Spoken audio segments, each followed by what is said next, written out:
Welcome to the 1000 Comics Podcast. It's your host, Matt Heath. Hey, how you doing? How are you out there, folks? What's new? Lot new going on with me, man. I'm telling you. I interviewed Jon James. Great guy, that guy, Jon James. He's he's kind of on hiatus from doing stand up. He's more of in the production kind of more of a producer type venture, but gives comedians a platform. He's just a great guy, great love of comedy, and that's why I wanted to have him on the show. The guy, and he was he started stand up a long time ago, way before I started. So I just had to have him on the show. So stay tuned for that.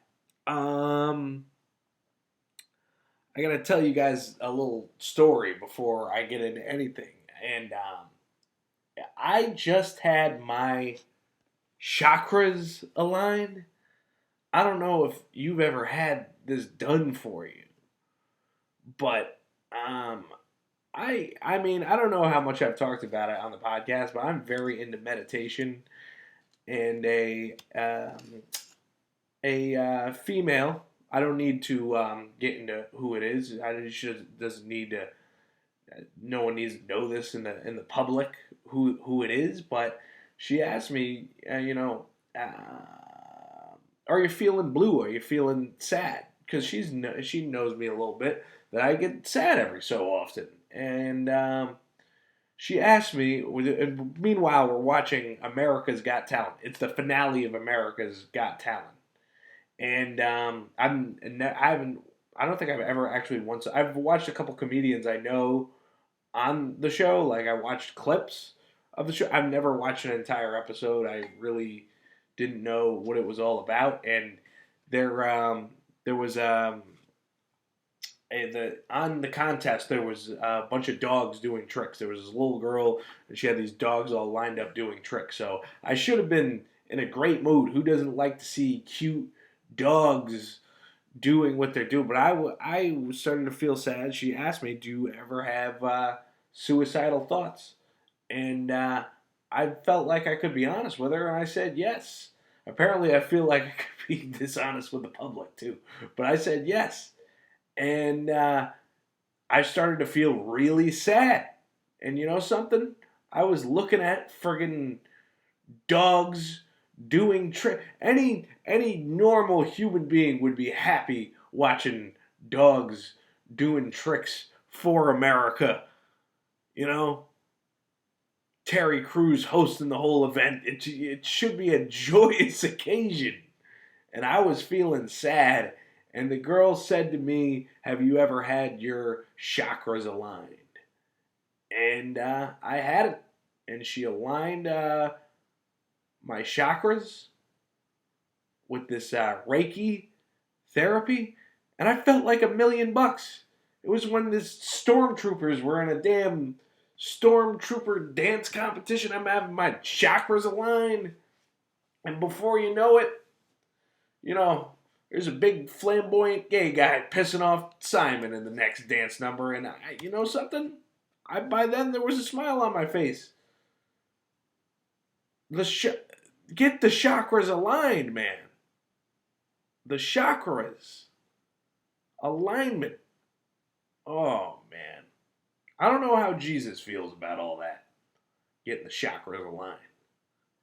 But, I don't know. I don't know how he feels about that.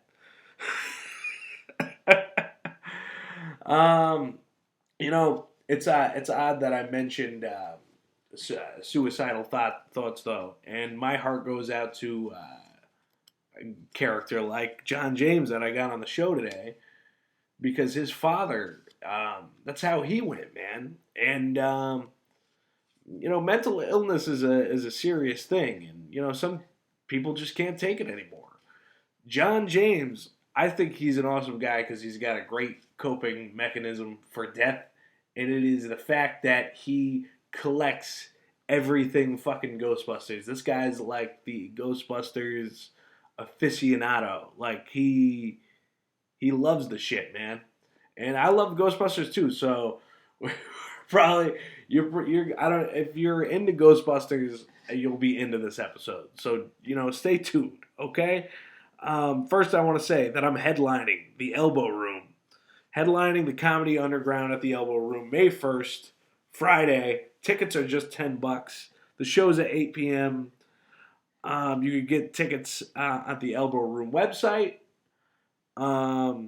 It's the Elbow Room Comedy Underground, so look up the website. I'm sure you'll find it on the Googles there. Or you could just approach me. You could just say, hey, Matt, I want to come to your show. Here's $10, and I'll put you on a list. You just walk up to me in the streets. There's that option too. You could always listen to my comedy album too. Go down to Tumbleweeds in Niantic, Connecticut, and you'll find my comedy album, Class Clown Revisited. Check that out. Amazon.com. Go to that website, type Matt Heath into the search bar. Renaissance Men will pop up, Pawnbrokers, and Scared Out of the Dickens. Those are my books. Buy them, please, plays. You'll enjoy them. One more thing. My play Renaissance Men, we do talk about that a little bit in this episode with Jon James because we're both fans of. You'll see. You'll see. We'll get into all that. So enjoy my interview with Jon James.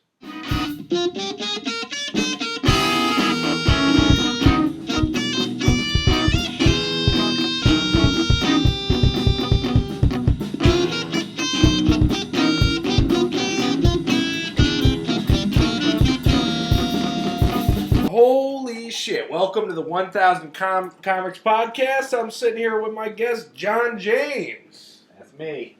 What's up, man? Not much, just filling my cup. Filling his cup. He's got his Ghostbusters cup. This guy's the biggest Ghostbusters fan I think I know. And I'm a pretty damn big Ghostbusters fan. Yeah, pretty big.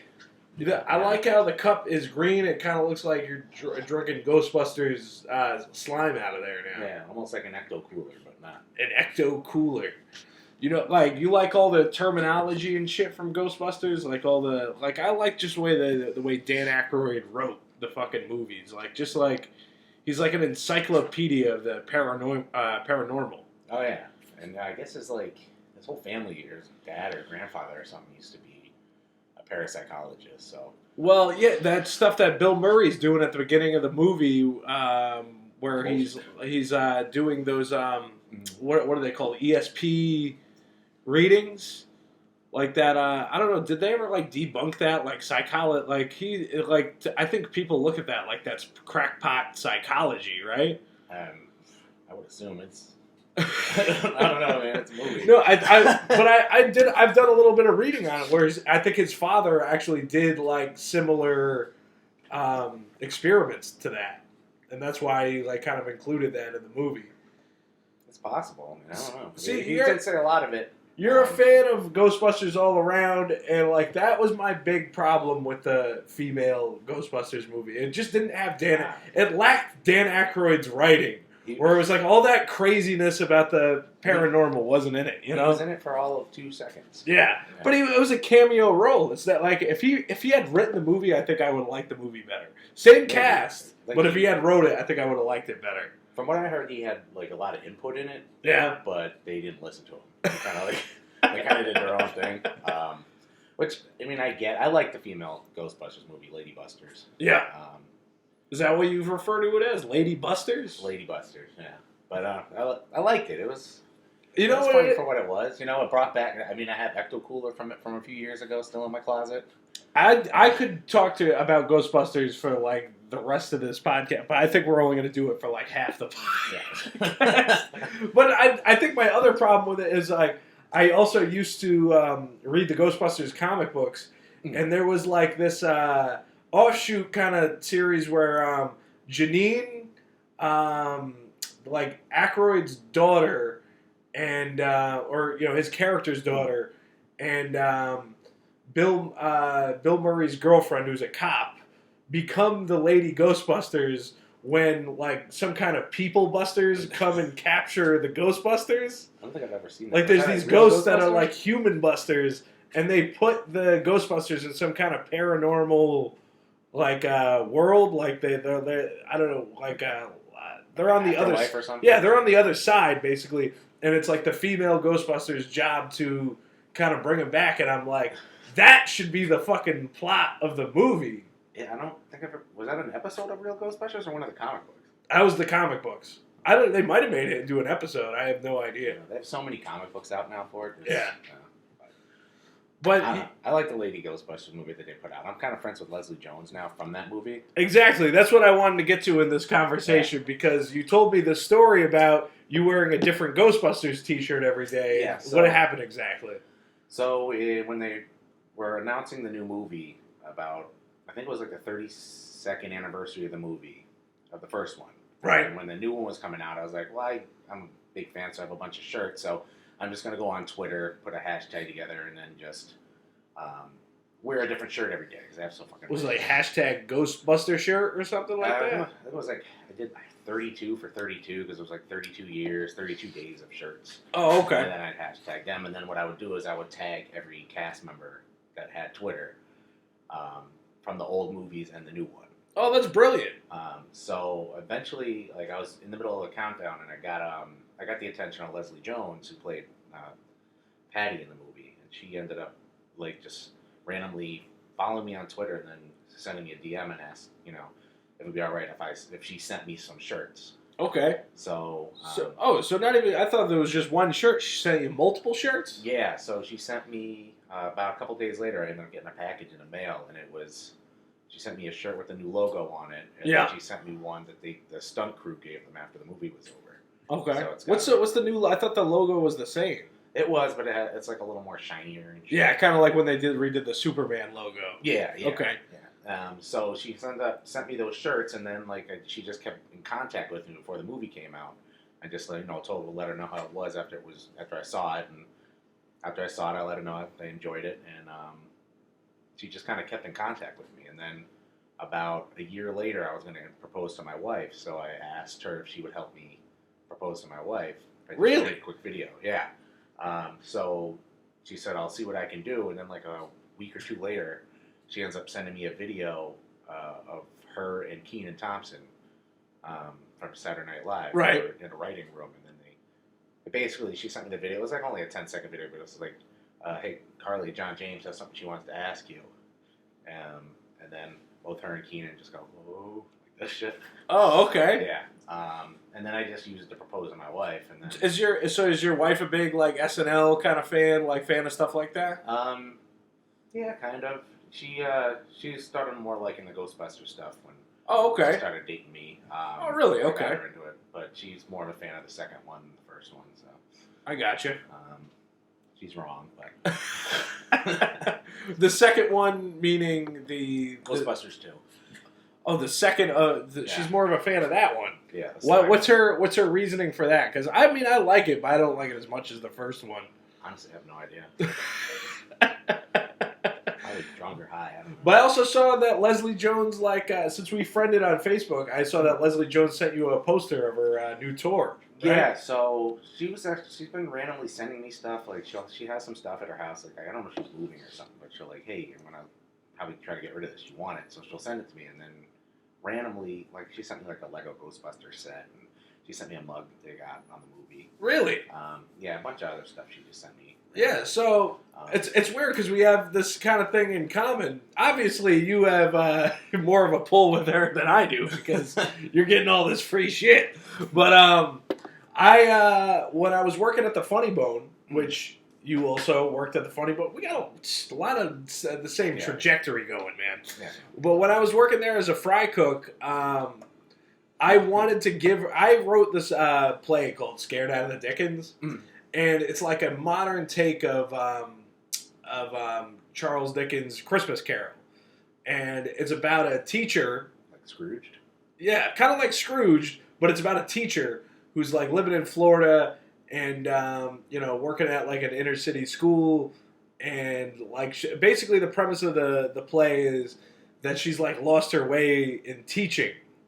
you know, and she's visited by the three Christmas ghosts around Christmas, and I thought Leslie Jones would be perfect to play the role of the teacher. I don't know why, but I had given her when I was working one of her shows, and I got to watch her perform too, which she was friggin' hilarious. She did this thing where she went into the crowd and started licking this dude's bald head and started going, "It's like a pterodactyl egg." I thought it was like the funniest shit. Anyways, I give her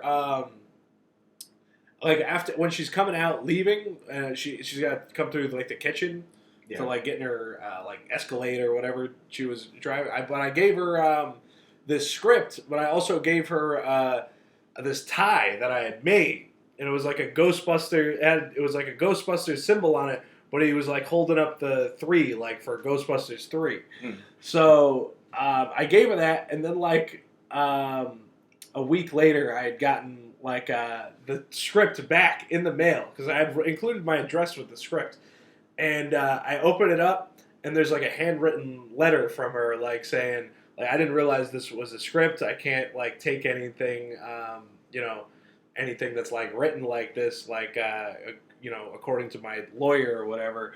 But she's like, I wish you well with all your creative endeavors, and it was just like a really nice letter. Yeah, she's a really nice person. Yeah.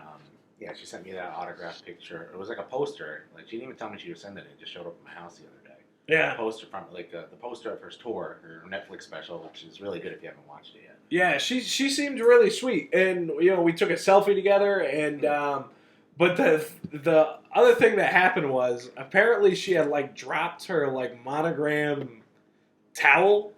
She's one of these performers that always carries around towels with her initials on it. Yeah, I was in the front row when I saw her there at the Funny Bone. I was like in the splash zone because she was sweating so much. So. She works up a good sweat to it performing. A lot of people do. I think like Craig Robinson's also known for that, like carrying around the monogram towel.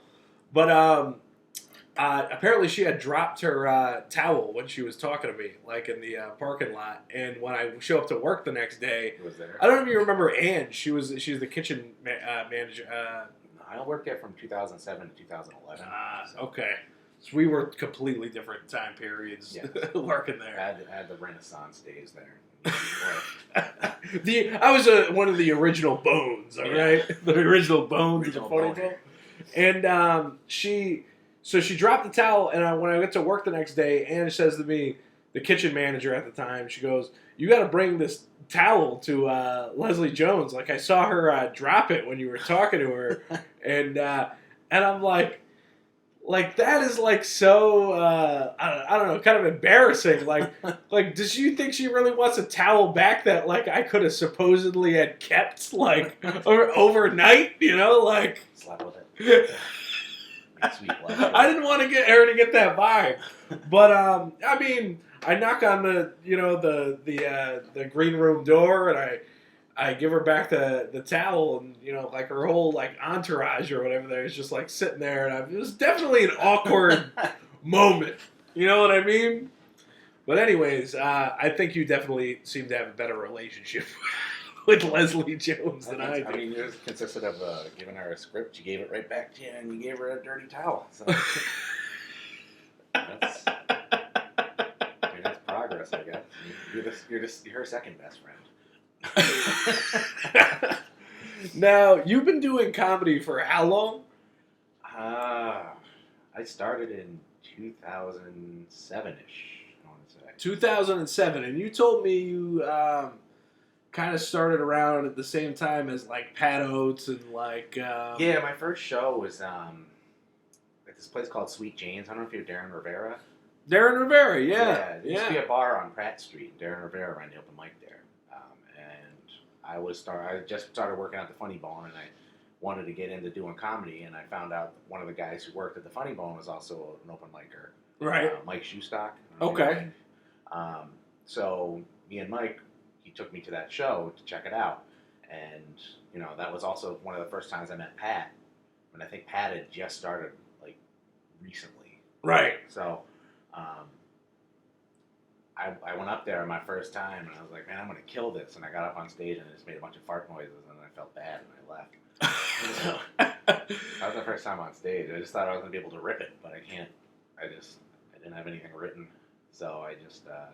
So you thought you were just gonna wing it, and you know, I don't know. It was definitely a rookie mistake, but like, so you didn't get. I don't know. A lot of people tell me they get the stage high their first time on stage, and then it's like they immediately get bit by the bug, which kind of how I felt. But you were like that was like humiliating. Yeah. You're like I gotta work at this. But that was that was my problem was I didn't think I need to write anything. I was like I'm gonna be like Chris Rock. I'll be fucking funny off the rip, and then it didn't work. Yeah. So then I went back with Shoestock. Helped me write some stuff when I first started, and then I just kept going and doing it. But then it's like I think you realize that like people like Chris Rock, after you like been doing it for a while, you realize people like Chris Rock, he definitely does write his stuff. You know what I mean? Like he makes it look like he's funny off the rip, but you know like that like there's definitely got to be like a laid out plan of action when he gets on stage and does his thing. You know what I mean? Oh yeah, no, you can tell all this stuff is written. It's very well written. Exactly. Someone like Dave Chappelle probably does a more, like rip off the cuff, off the cuff humor and stuff. But, yeah, that was my first time with Sweet Jane's, and then I just kept going to random different shows. I'd run into a bunch of older guys out there. I don't know if you know, like Marty Caproni. He was early on. He can't stand me. I'm not sure why. Well, you're a white guy with a beard. Kind of taking this demographic. I like Marty. Marty's a good guy. Who else was back in the day? Linda Belt, Jay Suche. Linda Belt is a great person. I remember her headshot was hanging in Joker's Wild. It was for a while. Yeah. Yeah, I remember Joker's opened, I think, in 2009. Right. Because I remember when that opened. Because back in 2007, there was, like, nowhere to do open mics. Right. There was barely anything open. Like, Darren had his one show. And they used to have one, I think it was Claudia Stabola hosted it at the Webster Underground. Right. Once a month. But then there really was nothing. And then the Funny Bone opened. And then it kind of was weird that opened and then Joker's Wild opened like a year or two later. Okay. And then... So it's almost like you had like the mainstream scene of Funny Bone where it's like they could like hire big names to, you know, do a club. And then you had like your kind of like local club in New Haven kind of like... Joker's Wild... It was kind of... Well, they always had a... Brouhaha. I always forget about that place, but I always forget about Brouhaha too because I never actually did Brouhaha. I mean, it was Treehouse was around too. It was open when I started, but I never really got a chance to go down there. Yeah, I think I went to one show at Brouhaha. I think Dr. J was hosting it, so I went to see him perform. I don't even remember who the headline. Oh, it was Shuley from the Howard Stern show. He was headlining. Oh, really? Okay. And Dr. J, I've known him for years too. Yeah, he's actually my brother's daughter's, well, my niece is a pediatrician. So. Oh, okay. So he's like a family doctor of yours. But he's only a family doctor because I knew him through comedy and I suggested him to them to go seek him out. I don't think he does them specifically, but his partner does Stewart. It's Sutang Stewart Pediatrics. Okay. But yeah, they go to his office. You know, I never he's mentioned that he's a pediatrician, but I never really thought about him being a pediatrician. It's literally his whole act. Yeah, you know what? I just really haven't thought about. I know he talks about being a doctor in his act, but I kind of like forgot the whole pediatrician thing. I don't know why. It kind of stand-up pediatrician. I think it's like you know why? Because the more recently when I seen him, he was doing more jokes about his. Daughter getting married rather than doing his normal pediatrician act. And he did like this whole I forget a joke just like making fun of his new son-in-law. But always funny, always a funny guy. Great guy. So you started in 2007. Yeah. And then you're kind of doing the New Haven scene. I did it a little bit. I tried to open more shows up here. So what I did, Funny Bone didn't want to do an open mic. Right. But they wanted to be involved in something. So when I first started working there, Fred, I don't know if Fred, the manager there. I know Fred, but I don't know. I wanted to leave the shit talking for later. Anyway, just to set the stage of the story, he was a sound guy at the time, but he was also working at this other hotel in Windsor that used to be a swingers hotel, but I think he was there to change it from that, whatever. Um, Okay. but I was looking to do an open mic. He's like, why don't you do it at the hotel that I'm running at? We have that little bar area in the back. So that's what I started running there, and he would be there, and then the manager, Jackie, worked there as a bartender. Right. Jackie was the manager of the Funny Bone when it first opened. And so I was running the show there for a little while, and then Fred ended up leaving there and started up working at Nomads. Right. So then he's like, well, why don't you bring the show over to Nomads? And then we worked something out where it was a Funny Bone co-branded show. So basically, the open mic would have Funny Bone managers there to watch. But Okay. It would be at the club. So Because the club, if they did it at the club, they had to turn the lights on. They got to pay. it's actually a good idea the way you're explaining it, because it's like you can understand why a place like the Funny Bone doesn't have an open mic, because it's like it's almost like it's such a corporate place that it's like it's basically like if Chili's had a fucking comedy stage in it. You know what I mean? Where it's like you can't just have people getting on stage just saying whatever the fuck they want. So you kind of need, like, because it's like they want professional people. So it's like you got to have, like a place to test out, people's comedy. And, I get it. So that was running for a while, and then I ended up leaving the Funny Bone under some circumstances we can talk about later if you want. You already told me about it. If you want to talk about it on the podcast, that's cool. I don't know if you want to Well, I mean, I don't have any ill will towards anybody now, but because it's been so long. Yeah, since 2011. So basically, what happened? I was kind of running the box office at that point, and then Fred ended up becoming the manager. Yeah. And me and him bumped heads on some stuff, basically. Okay, sounds very similar to me as a fry cook there. So the story is repeated every couple of years. Yeah, so we ended up butting heads, and I ended up getting suspended because one night they were having a comic there hosting that I didn't think he only had done open mics like once or twice. Okay. The only reason they booked him on this show was because they thought he was going to bring people in to watch the show. Okay, and he did? I don't know. Honestly, it was Guy Torrey was the headliner that week. Right. So like he was already bringing in people. Okay. I mean, let's be honest. Black comics at the Funny Bone, when there's free tickets involved, they're going to get filled up regardless. Okay. That's just how it was in the box office. Like the black, and this is just how people always felt. Like if the comedians were black, they were going to be funny. Huh. It's a lot harder to get people to come in to see a white comic. Really? Yeah. I never really thought of it that way. But yeah, because it used to be we would book up for those ones, and this is because this is just me my 4 years in the box office. It's just how it always looked. Okay. To me, where like it was easier to fill up a show if it was a black comic than it was a white comic. Really? Yeah. That's interesting. I never saw that side of it. I never worked in the box office, so I wouldn't know.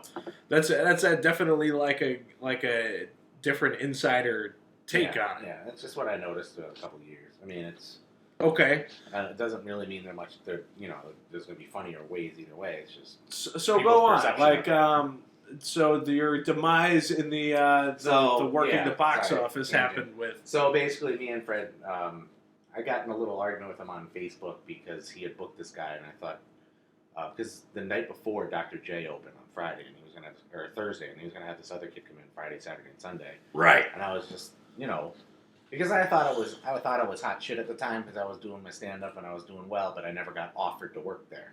Yeah. So all those times I worked at the Funny Bone, I never was actually offered to host. I did it once, but that's because they were shorthanded. Do you think, looking at it now, do you think you were too big for your britches? Do you think do you have regrets about that, or? Yeah, because I know if I just asked to do it, they probably would have said yes. Yeah. But it's hard when you're like a young performer like that, and it's like, why isn't like anybody like noticing me, like kind of thing. Well, you know what I mean? I used to think it was all in the my jokes are gonna speak for itself kind of shit, and I'm just gonna get booked off my comedy, which most of the time, yeah, you would be, but you still need to go out there and network yourself, and you still need to ask for opportunities, and I just when I was in this, I was fucking 13 years ago. I was like in the mid-20s. Mid-20s, yeah. So, exactly. So I just took it for granted, the fact that I worked at a comedy club like that, and then just thought they were going to offer it to me just because I thought I was owed it, and I wasn't. Right. But that's just how my mindset was back in the day. So I called them out on Facebook over it. It was probably foolish on my part. I ended up getting suspended, and I ended up at that point I needed to get a job anyway that paid more. So I ended up working at StubHub for the next 6 years. StubHub, which is a similar box office kind of gig. Yeah. Now, you got suspended, but you weren't asked to come back either, which I think is kind of grimy. No, I was. Okay. I had like a 2-week suspension. I came back, but in those 2 weeks I was not working.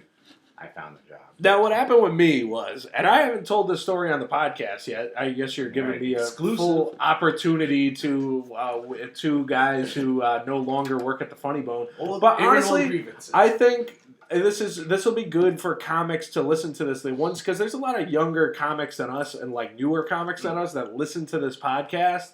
And if you ever want to work at the Funny Bone, like, look at the work you're doing first and put your comedy second. And it's very difficult to do that because, like, we, as comics, we have, like, big egos. We're thinking of our comedy first all the time. And part of it, it is an art. Yeah. But, at the same time, you got to check your ego at the door. It is a business. It's also a business. It's actually a bit. It's actually like this one dude who he was a history teacher across from the hall from me told me about. I was showing him clips of Bob Einstein, and he's like, dude, he's like, when you're out there doing your thing, you got to remember, it's not show business, it's show business. And it's like, I kind of had this like fuck you attitude towards him about that because I'm like, yeah, it's my art, but at the same time, he's right. It is totally a business first. I mean, I should have put it two to two together when I first started that open mic that the Funny Bone was involved in. They didn't even want to do it at the club because, one, they had to pay to keep the lights on. Two, they had to pay employees. Yeah. Three, they gotta have someone to clean up afterwards. So that's why they did it in the other place. Now I know they still do them every other, what is it, once a month or something on a Sunday at 3 o'clock, and there's still 40, 50 people that sign up for it. I think they had to cap it off at one point. Really? Yeah. See, the thing what happened with me there was, I was like, it was the first job I had got when I moved back to Connecticut was the Funny Bone, so it was the only job I had. I was kind of desperate for a job. Then I got my job at the pawn shop back. I got my job substitute teaching back. Yeah. And it's like being a fry cook is like fucking tough work for very little money. So it's like that you're not making a lot of money working in that kitchen. You're not making money working in that place at all. On the stage. Now, what years did you work there? This was last year that I worked there. Oh, you just worked? 1 year. I worked there for about 6 months, I think. That's about all you need. But it's like the things that I'm gonna admit I do miss about the place is getting to meet these fucking headliner comics. Like I met Jim Florentine. Jim was awesome, and he was such a cool guy. When I came out of the kitchen when he was doing his setting up his merch table. And I'm like, dude, I loved you in the last episode of Louie when he was like, come here, and he told me all about how it was a prank phone call that he made about an Upper Decker shit, and that's he's responsible for the whole writing of that last episode of Louie. Yeah, sure. And I just thought that was so fucking interesting and cool of him to just talk about that, because he could have easily been yeah, I don't want to talk about the whole Louis C.K. thing. You know what I mean? Florentine was a cool dude. Yeah. I remember the first time he was at the Funny Bone, we went to Shays afterwards. Me and a couple of the other comics. Oh, really? Yeah. He was really cool, real laid back dude. Yeah, that was a fun part. Was getting to hang out with the headliners and even just the features and the hosts. Of course. When Funny Bone first opened, there was a bar / arcade across the hall called the Blue Turtle, which is weird. It was like a seafood restaurant, but all the proceeds go to the fucking Mystic Aquarium. It didn't make any sense, and all their arcades were already broken, but. Right. They had a huge bar. So after the show and after the place closed down, we would all just go over to that bar and just get shithouse with the comics. Oh, so it was more of a fun environment probably. Yeah. Because even when I started going there just to do the open mics and and this was years ago. Jerry Woolley was kind of like running the good old Jerry. And like it would like only be like him that would like really want to like hang out after like we'd go to Hooters and we'd just like talk shop about comedy. And Cool, you could probably totally and now I'm pretty sure he's a manager of another Hooters. Yeah, he's a manager of the Hooters in Wethersfield. Last I talked to him. Yeah, I should have him on the fucking podcast. Yeah, I actually did his podcast. He does a podcast now too. He did years ago. Oh, okay. I'm gonna say it was like 10 years ago. But yeah. This is the second podcast I've ever done. So. Oh, this is the second podcast you've ever done. All right. But yeah, no, Jerry's a cool dude. He started kind of around the same time I did too. Yeah. And I know he still goes out and does shows. The last time I saw him, he was opening for Jake the Snake Roberts at the Funny Bone. Oh, okay. So. I could see him doing that. Yeah. He's a big wrestling fan too, right? I think he opened for Mick Foley too at one point. He did open for Foley. Yeah. Yeah, and I watched them all off the belt. And Mick saw Jim Duggan or something. Mick Foley was my favorite wrestler when I was a kid. So like, I just thought it was crazy when he started doing comedy. It was like around when I started doing comedy, or he was probably doing comedy before that. But I just was like, oh, now we're like gonna be like doing the same stage. And like he was like my fucking hero when I was a kid, like for doing something completely different. You know? There was a story. Fucking Pat Oates was telling me one time he used to work booking or something at Joker's Wild. Right. I'm just paraphrasing the story, but he said like they called up once to have Mick Foley come down, and he was like, "Ma, call me back when you get Kamala," and hung up. What? Dude, that's fucking hilarious. Oh my god! So, how I kind of lost my job at the Funny Bone. Yes, I want to hear this. Was you didn't get suspended, did you? I did get suspended, and it was the reason being, I would sometimes after I was done in the kitchen. Go and just watch the headliner. And for some reason, like Christopher Titus was there, and it wasn't the kitchen manager. I forget what her title was, but really, I guess her title was just to be a bitch, I guess. Because she told me, like, I couldn't watch the headliner. And I'm like, let me just, like, check this out. And, like, the kitchen's closed. Like, I just want to, watch a few minutes of this. Working at a comedy club. And they suspended me for that. And, after the...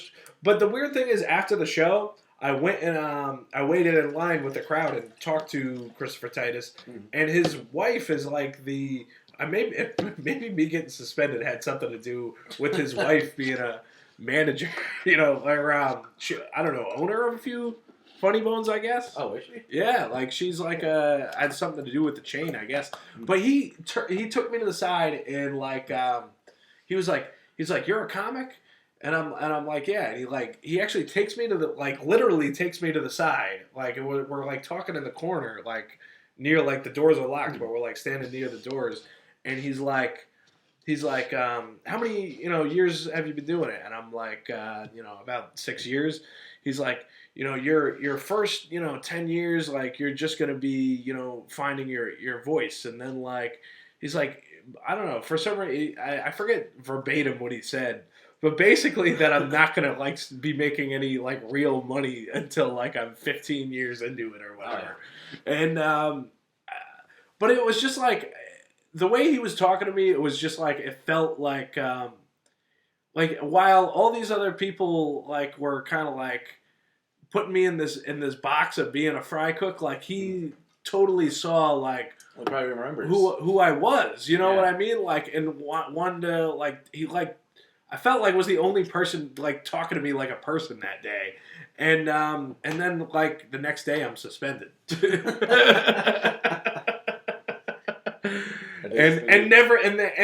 and a couple weeks later I went and they're it was actually Ange, the kitchen manager, calls me. She's like, "Your final check is here waiting for you." I was like, "I guess I'm not coming back to work." Suspended indefinitely. But I think that's the grimiest way to let somebody go. Fucking suspend them and then be like, "Oh, well, we're not going to put you back in the kitchen, so we're not going to have you back." Well, why didn't you just fucking fire me like a man? Ange. Shit. Not Ange. The other guy that we were talking about before. But I don't want to shit talk too much. But at the same time, I already feel like I burned the bridge. Do you feel like you burned the bridge with the Funny Bone? Do you go back there to watch shows ever? No, I don't. But there's like when I was like doing it, and then I started watching the shows when I go watch comedy. I wouldn't enjoy it as much because instead of like just enjoying the jokes, I tried to break them down. Yeah. Like, oh, why didn't I think of this? Or, all right, that's how that works. But this is why you don't watch shows in general. Yeah, I don't really watch stand-up specials. Besides Leslie Jones's new special, Time Machine, on Netflix. Check it out, everybody. I want another poster. Shit. Leslie Jones, send me some posters. Yeah, send Matt Heath some posters, Leslie Jones. Hit me up on Twitter. I'll get you his address, and I'll get you another script that you won't read. Can I send it to your lawyer? What's your lawyer's name? Something Jewy, right? Oh man, but you know something you know who did a great podcast with Marin was Cedric the Entertainer, and he was talking about coming up in stand up, and he was talking about working clubs like the Funny Bone. He specifically said the Funny Bone being like, you know, they weren't putting me on at the Funny Bone. Like, I guess that was like his local club was a Funny Bone.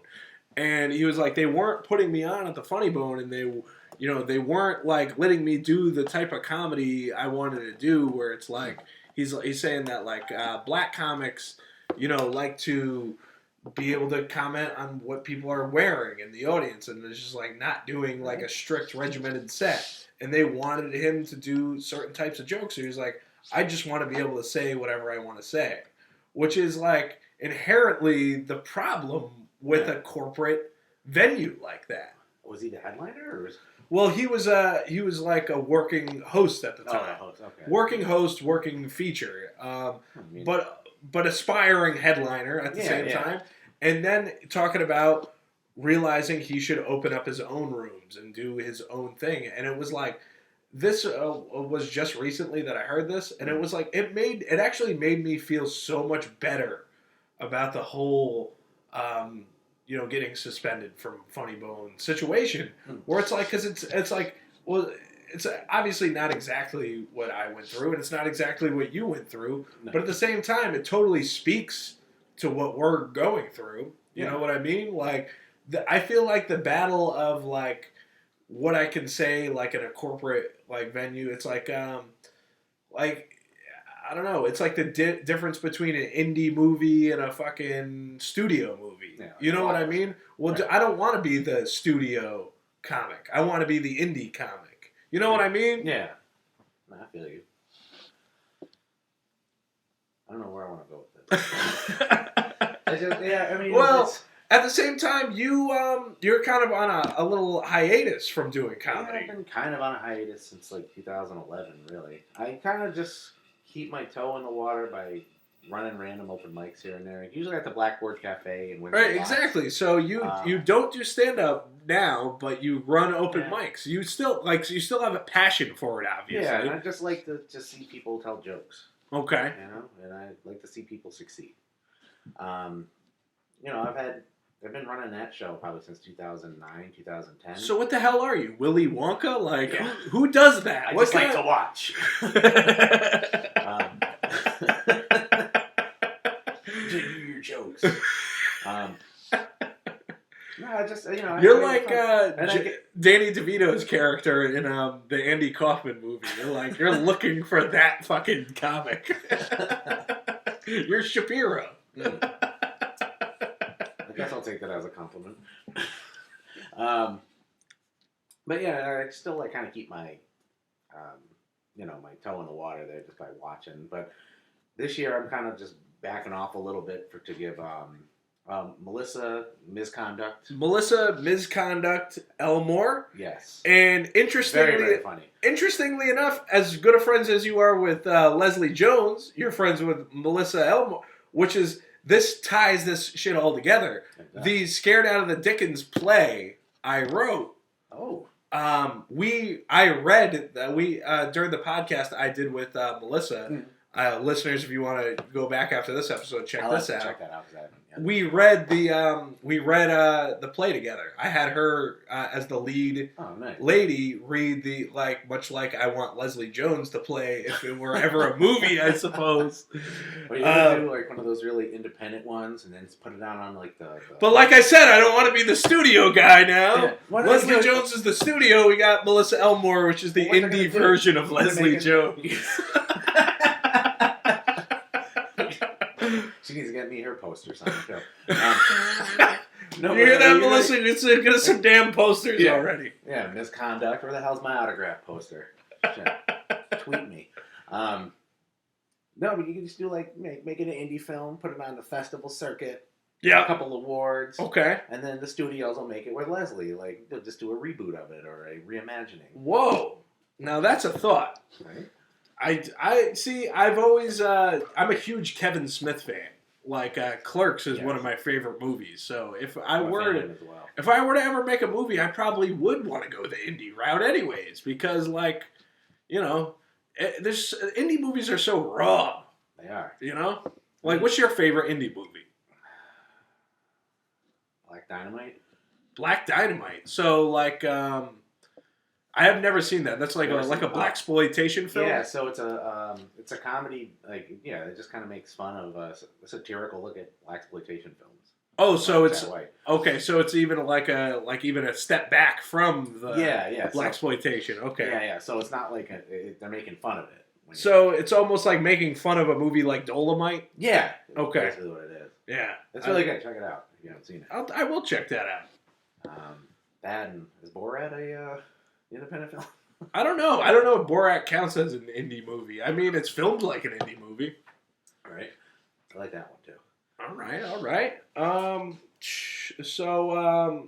So what year did you go on hiatus from comedy? When did you stop? Well, when I left the Funny Bone, I started working at StubHub, but I was working second shift, so I was working, my days off are Monday, Tuesday, so there was rarely any time to go out and do any shows. Right. Except for on those nights. I was working 2:30 to 11.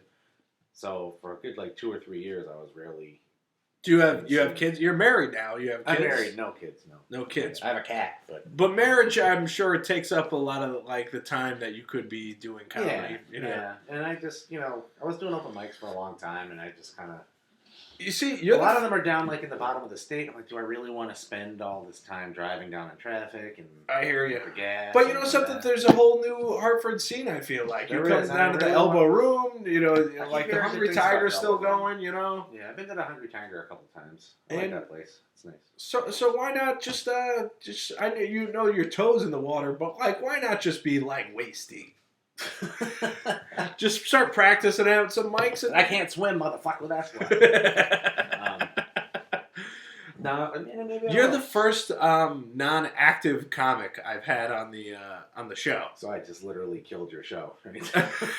No, but at the same time, you're clearly a comedy writer by some circumstance. Do you still write? Yeah. Actually, there was a guy. You know Derek Santos? Yes. He was on America's Got Talent a couple of years ago. I'm quite familiar with him. I was actually Joker's while he used to be running the same circles as me, a lot, right? Especially right before that America's Got Talent thing. Yeah, so when he was on America's Got Talent, he was I don't know if he was he was running the Blackboard because he was the one doing the Blackboard open mic for me because he lived down the street. Really? Yeah, and because I would still run it, but he would be the host of it every week. And when he got on the show, I ended up writing some jokes for him while he was in New York because they were like, we need to have some New York jokes. That's what Howard Stern told me. I was like, okay. So I wrote some jokes, but they were terrible. And then he told them on the air, and he got voted off. So I effectively killed his career. Is that how you feel? Do you think that's what made you quit comedy? No. Are you a part of are you? It seems like you it was almost like an when Santos quit comedy, it was like this explosion, and you're just in the fucking aftermath of that explosion. Is what you're telling me? I mean, it didn't help, but you're like, man, I don't want to go with that guy. Fuck this. He's like, this is my writer. It's like, don't put that down on Just Twitter. has he started doing comedy again, or do you know? I haven't talked to him in a little while. I know he's down in Rhode Island, living back in Rhode Island, and I want to say he still does comedy, but I know he does a lot of music stuff now. Okay, so in the music scene, if you're not familiar with Derek Santos, people listening, just Google his performance on America's Got Talent. Even though he lost, he's still a fucking funny guy. I know, he's really good. I think he, especially that first set that they put out there with him, like it's electric, man. Like he, I think he got too much too fast because I think he wasn't doing it that long before he. Exactly. I think if he was more like of a seasoned like club comic, like his like television debut might have went a little bit smoother. Yeah. You know what I mean? Yeah, and I just don't know if he knew how to capitalize on it. You know? Yeah, that's kind of what you need to do, man. Like, honestly, like I even think often with this podcast, like if I ever get like a good shot at television, it's like the podcast is going to get more views because of that, and it's like everything will go up. Now, I made a Jew joke before, so I'm probably not going to be able to get on SNL anymore. But at the same time, I'm a guy who's like 10 years into the game here. Yeah. Like if you're like Santos, he was only at it for what, a year when I think it was like a year into it. Which, you know, was a blessing and a curse, I guess. You know? I'd like to have him on the show at some point, though too. So, how'd you end up obtaining the Blackboard mic? So I'm a drunk, and Blackboard just like my local bar, and the owner there, Greg, he's just a fan of comedy, and he wants to do stuff on different nights. And on Sundays, after the Super Bowl was over, football season was over, he was like, "Well, you want?" He was doing an open mic with music every 2 weeks. I'm like, "Well, why don't we do an open mic comedy show the other 2 weeks?" Okay. So he was all for it. So we first started off doing it just as an open mic. For the first couple of years, there was no like money involved or anything. It was just kind of something I did for him because I'm a drunk and he always hooks me up with free shots. But then after a couple of years, I was like, well, let's try to put a little budget into this. So now what we do is we kind of have it as a contest. You basically get to vote for your favorite comic by buying one of the drink specials that night. So it's a $4 tall and Bud Light draft or a bomb. Okay. You know, sugar-free cherry bomb. Jon James is in a promotional mode right now. I am. Okay, listen, anyway, listen, comics out there, if you want to come to this thing. Yes. So here's the secret to winning that contest: just buy a lot of specials and vote for yourself, because then what you win is a $50 hosting gig next week. The following week. So. Well, you're letting the secret go now. Come on, you can't just tell the comedians the secret to winning. Hey, that's the secret. You don't have to be funny. You just have to be a drunk. I thought you wanted Melissa to host this every. Well, no, Melissa is she's gonna run the show. She's gonna do her time, and then we're gonna have the winning host come up every week, and then just. Okay. The motivation behind doing it like that was because one, when I was running it, I didn't feel like hosting every week. And I felt it would just give some people good experience. Yeah. I've never hosted a show before. Right. You know? Whether, it's a regular show or just even an open mic. It gives them experience. It gives them a little bit of a payday. You can put it as a notch in your belt because you won a contest. So what we do now is we do that. So it's a $50 hosting gig the next week. And you can promote it all you want once you win or whatever. And then we also do a $25 gift certificate that we raffle off for the bar to the patrons who voted. So right, yeah. So I mean, but like Greg really likes doing the show. He still wants to keep doing it. I'm kind of stepping back because he wants to do it now every Sunday, and it just took me and he wants to do it now until football season started. It used to be until April. Right. Now it's till September. So we're still doing that every week now until football season starts. Melissa Misconduct Elmore, she'll be hosting it every week. Nice. I'll be popping in and out. Maybe get drunk enough to want to do a joke or two on stage. So Jon James, he's like you're like a business guy in comedy now. You're still a comic though. Come on. That's what I do. Yeah. Produce hits. Yeah, but honestly, man, I think there's like on to your core, I could tell you're a comedy writer, and like you're just waiting for that opportunity to get that spot. You know, Yeah. like you're like Judd Apatow when he used to open for Sandler. Like he got scared and stopped doing comedy. Just not Sandler, Jim Carrey. He used to open for Jim Carrey, and he was so intimidated by how good Jim Carrey was, he completely stopped doing comedy.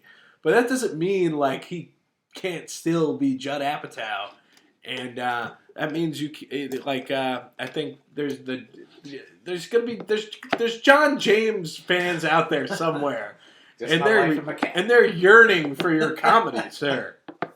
Well, do you want me to write jokes for you? Let me know when you're on America's Got Talent. Okay, I'll let you know when I'm on America's Got Talent, and I probably won't do that show ever. I'm not a big like contest guy. No. I feel like No, it's not like the Blackboard Open Mic Comedy Contest where you can win by spending all your money on alcohol. Hint, hint. Who was your favorite comic growing up? Growing up, I was a big fan of Tim Allen when I was younger. Tim Allen? Yeah. But mostly because of the shows, and then I started watching more and more stand-up. Chris Rock. Okay. Eddie Murphy. All right. Dave Chappelle. But was it like Tim Allen's sitcom that got you, or was it like a couple of his stand-up specials? And, yeah. I didn't really watch too much when I was younger, that I can recall. Right. I remember I saw Howie Mandel at Disney World. Yeah. When I was like 6 years old. I don't remember what he did besides blow up a medical glove on his head, but. Remember that was his closer? Like he just put a fucking glove on his head. I've heard this before. I think they did something on Family Guy making fun of him for doing that. Yeah, he used to fucking put a rubber glove. That was his closer. He put a rubber glove on his head, over his head, and blew it up with his nose. Yeah. And he blew out a septum or some shit. So he had to stop doing it. Wow. Yeah. And now he's like, that was his closer, and now he's like everybody's favorite talk show guest. Yeah, germaphobe. And see, you think like a guy that could, like that should be your sign right there. That like a fucking guy doing that as his closer, as a headliner, and you're just in production. Like, come on. The 80s were a wild fucking time. Let's put it that way. Oh man. I think we should just bring it full circle and talk about the new Ghostbusters that's coming out. All right, Ghostbusters Afterlife. Excited for it. A little apprehensive on it though, because apprehensive. Because I don't know how good it's going to be. I'm sure it'll be good. Yeah. But like, there's children involved now. Yeah. It's like in the middle of the fucking Midwest. Yeah. New York was such a Ghostbusters was such a New York movie. It's iconic to New York. Yeah, so it's going to be weird to have them put in, like, just some random prairie. I hadn't even really thought about that. That, like, New York isn't, like, because New York's almost like a character in the movie itself. It is, yeah. So... I mean, literally in the second one, the fucking Statue of Liberty is the fucking Act 3. So, yeah. Which is arguably why the second one. I think there's your argument why the second one's the better one, because the whole song and everything, the part where the toaster's dancing, that makes the second one. Did it ever bother you that the fucking logo had them like putting the peace sign up, like the Ghostbusters, the logo they put outside of the building? To a person in the movie, it is the peace sign, but to a viewer of the movie is their back. It's the second movie. Yeah. So. I mean, everybody forgot about him in the 5 years since the first one. Shouldn't it just be the ghost thing flipping everybody off? Like I said, I gave Leslie Jones the 3 times. She kept the tie. She sent back the script, but she kept the tie. Nice. So I wonder if she'll end up sending me that eventually. Yo, Leslie Jones, if you're listening, if you send Jon James this tie and he like sends me a picture of it or some shit, I will die. I will literally die laughing just because. Just show up. If he shows up to the blackboard wearing this tie, that tie I wore to the first hosting gig I ever had. Oh, did you? At Joker's Wild, it was Halloween, and I made that tie specifically for hosting on Halloween. Do you have a proton pack? No, I did not ever. I mean, I wore one when I dressed as a Ghostbuster in like Halloween for high school. I When I got was one in of high those. school. I got one of the spirit packs. Me and my wife wore them when Yeah. we got married. We came down to Ghostbusters at the we were being introduced, and we both wore the proton pack, which is just because Leslie had helped us. Really? Yeah. Holy shit! So you had a whole, almost like a whole Ghostbusters theme going. Yeah, not really a whole theme, but just that part was just Okay. Our walking into the reception. See, okay, so my thing with this new movie. Yes, what's your thoughts? Is that Ivan Reitman, obviously responsible for the first two, his son Jason Reitman is taking his role. Yeah. Responsible for the movie Juno and Thank You for Smoking. And yeah, he's done a lot of like the independent, like smaller films. So this is his first. So this is but this is indie Ghostbusters. Does the new Ghostbusters count as an indie movie? No. So my thing with it is like, this is Ivan Reitman's son, and there's kids now involved in the new one. So this is like Ghostbusters Junior, basically. Yeah. But I think that was in the real Ghostbusters cartoon. They had Ghostbusters Junior. But I just don't get the timeline because all right, so it's 30 years since the second one, and then this is supposedly Egon's daughter, right? And then these are supposed to be his grandkids. But Finn Wolfhard's like 17, so unless his mom had a kid at 13. Like, Egon knocked someone up, like, right after that they got out of the fucking Statue of Liberty. Yeah, but how do you know Egon didn't already knock somebody up? Egon might have had kids the whole time. I hope they explain that. I mean, but they also would need to. Winston could have kids. You don't know what their home. You really don't know what these guys' home lives were like. You only know what they were like at work. Egon could have been fucking. We don't know. He seemed like the least likely one to be fucking, but he'd be fucking. I don't know. The original one, I feel like definitely was a little edgier than even the second one or the lady with the whole scene where the ghost is giving Aykroyd a blowjob in that one part. Or it's like this is so out of fucking place with the entire fucking movie. It's like, hey, we're gonna pause for a second and have Ray get a blowjob by the ghost. Okay. Like, it's a comedy gold. I really hope they have someone get a blowjob in the new movie. That's all I'm hoping for. So it doesn't even have to be a ghost giving a blowjob. There just has to be a blowjob. There's got to be at least one blowjob joke in this new Ghostbusters. Paul Rudd going down on Finn Wolfhard. Yeah, it can't be. Really it can't be Paul Rudd getting the blowjob. His whole career seems like he is just getting a blowjob. Like, it can't be him that gets the blowjob. Somebody else. This is indie film. This is Jason Reitman we're talking about. He's given the blowjobs. He's clearly got an oral fixation he made. Thank you for smoking. Thank you for smoking my pole. I'm going to tell people, like, my older adult family members to listen to this show, and I think near the end I'm going to be like, well, I don't listen to the last 10 minutes. You know, if they made it this far, clearly. I don't know. So, how are we going to end this here? Yeah, you're married. You had a Ghostbusters theme when you were getting hitched. Yep. You're in this production mode of your life right now. The blackboard's going all right. I'm just reviewing what we've done so far. Leslie Jones sends me things. Leslie Jones sends you. It sounds like life is pretty good. Yes. Leslie Jones sends you back things. Yeah. No, it's all right. It's going. Don't get me wrong. I like Leslie Jones sending me that that letter is framed with. Is it? It's if you actually just want to run around the corner real quick, just to look at it. It's in that poster on the wall, like right there, all the way at the bottom. It's and there's a picture with me with Leslie Jones, like right next to it, all the way at the bottom, all the way at the. You see it? You see it? That's awesome. Yeah, no, Leslie's really fucking cool. When I went to see her at the Funny Bone, like I tweeted her, I was like, hey, I'm gonna come to your show, and Fred, full circle. We're friends now, so he actually put me in the front seat. Okay. In the front.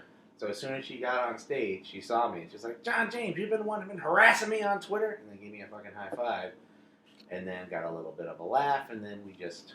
Oh, all right. Shout, so. Okay, so kind of like a whole jovial kind of Yeah. thing there.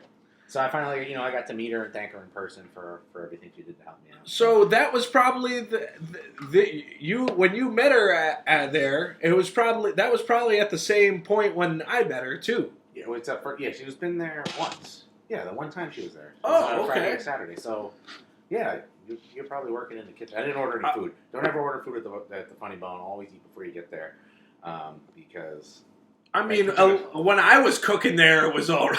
Yeah, well, that's what I'm saying. No. They got rid of the best guy there. So best fry guy. So.